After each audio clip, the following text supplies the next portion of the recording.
আজকের এই দিনটি মুক্তিযুদ্ধের ইতিহাসে অন্যতম অত্যন্ত গুরুত্বপূর্ণ দিন। এই মুক্তিযুদ্ধের ইতিহাসে 17 এপ্রিল বাংলাদেশের প্রথম সরকারের জন্ম হয়েছিল, বাংলাদেশের জন্ম হয়েছিল। তিনি তারপরে 70 নির্বাচনের মধ্য দিয়ে তিনি সংখ্যাগরিষ্ঠতা আসন লাভ করেছিলেন। তার মধ্য দিয়েই সেই 7 মার্চের রেসকোর্স ময়দানে জাতির পিতার বক্তব্য, এবারের সংগ্রাম আমাদের স্বাধীনতার সংগ্রাম, এবারের সংগ্রাম মুক্তির সংগ্রাম। তারপর থেকে তার 3 সপ্তাহ পরে এই 17 এপ্রিল হয়েছে এবং জাতির পিতা বঙ্গবন্ধু শেখ মুজিবুর রহমান 17 এপ্রিল পর্যন্ত মুক্তিযুদ্ধের প্রত্যেকটি ধাপে কি ঘটবে তিনি পরিকল্পনা করে গিয়েছিলেন এবং সেভাবে তিনি রাজনৈতিক নেতৃবৃন্দকে, জনপ্রতিনিধিবৃন্দকে তিনি নির্দেশনা দিয়ে গিয়েছিলেন। সেইভাবেই এই 17 এপ্রিল হয়েছে এবং মুক্তিযুদ্ধের আজকের এই দিনটি মুক্তিযুদ্ধের ইতিহাসে অন্যতম অত্যন্ত গুরুত্বপূর্ণ দিন। এই মুক্তিযুদ্ধের ইতিহাসে 17 এপ্রিল বাংলাদেশের প্রথম সরকারের জন্ম হয়েছিল, বাংলাদেশের জন্ম হয়েছিল। এই মুজিবনগর থেকে বাংলাদেশের জন্ম, এই মুজিবনগর বাংলাদেশের প্রথম রাজধানী। সেই জন্য আজকে আমরা এখানে অত্যন্ত পবিত্র ভূমিতে বাংলাদেশ আওয়ামী লীগের নেতৃত্বে আজকে এই অনুষ্ঠান করছি।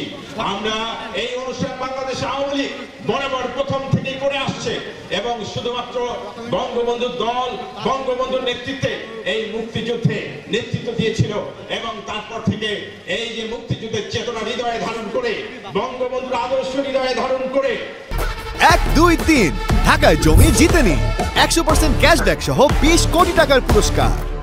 আজকে এই যে দেশপ্রেম ধারণ করেই কিন্তু আওয়ামী লীগের নেতৃবৃন্দ মুক্তিযুদ্ধে ঝাঁপিয়ে পড়েছিল।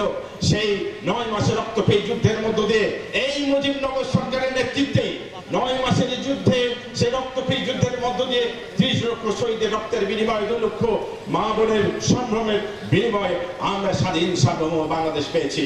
আজকে বাস্তবতা, আজকে মুক্তিযুদ্ধের চেতনায় সমৃদ্ধ হয়ে জাতির পিতার আদর্শ বুকে ধারণ করে দেশপ্রেম নিয়ে জাতির পিতার সুযোগ্য কন্যা মাননীয় প্রধানমন্ত্রী এই দেশকে সারা বিশ্বের মানচিত্রে উন্নয়নের রোল মডেলে পরিণত করেছেন।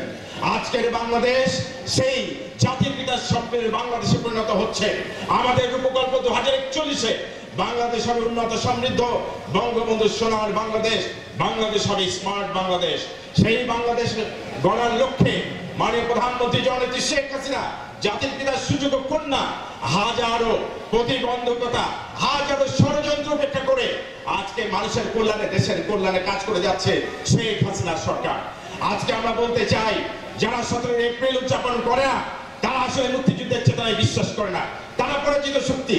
75-এর 15 আগস্টে বঙ্গবন্ধুকে বর্বরোচিতভাবে হত্যা করার মধ্য দিয়ে তাদের উত্থান ঘটে এবং তারা আজকে মুক্তিযুদ্ধের সেই ইতিহাসকে বিকৃত করে, বিভিন্ন কথা দিয়ে জাতিকে বিভক্ত করছে, নতুন প্রজন্মকে বিভক্ত করছে, দ্বিধাগ্রস্ত করছে।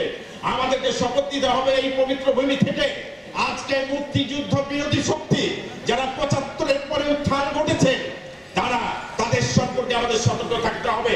প্রতিদিন দেখি তারা বক্তব্য দেয়, সেই বক্তব্য মুক্তিযুদ্ধের চেতনা বিরোধী মিথ্যাচার।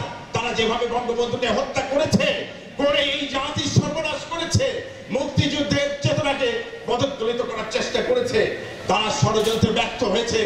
আজও ষড়যন্ত্র দেখি দেশীয়, আন্তর্জাতিক।